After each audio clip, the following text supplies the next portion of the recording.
Hello guys, welcome back माय mini vlogs.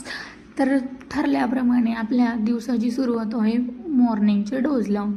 त्याच्यानंतर मग माझी ड्युटी लागते मॉर्निंगला, जे लागते समर्थ हॉस्पिटलला जे आहे परभणीमध्ये. तर मग त्याच्यानंतर मी नाईट करून परत मॉर्निंग केली, कारण स्टाफची कमी होती थोडी, तर झालं थोडंसं ॲडजस्ट. त्याच्यानंतर मग मी थोडासा चहा घेतला. दिवसातून 2 वेळा ते 3 वेळा तर आपला चहाच होत राहतो. ड्युटी एकीकडं पण चहा पिणं कंपल्सरी असते. त्याच्यानंतर मग ड्युटी संपल्यावर मी घरी जाऊ लागले. तर घरी एक मला मंदिर दिसलं, मग पायात पडून घरी गेले. त्याच्यानंतर भूक लागली होती खूप, कारण 2 शिफ्ट गेल्या होत्या. तर मग जरा चहा पिला आणि पोहे खाल्ले, कारण ऑफकोर्स यार मॉर्निंग केली आणि प्लस नाईट पण गेली, जीव तर थकणारच ना. त्याच्यानंतर मग परत ड्युटीचा टाईम झाला, झोपले. तर मग पाणीपुरी खाल्ली आणि नंतर डायरेक्ट ड्युटीला गेले. So subscribe my channel. Bye bye.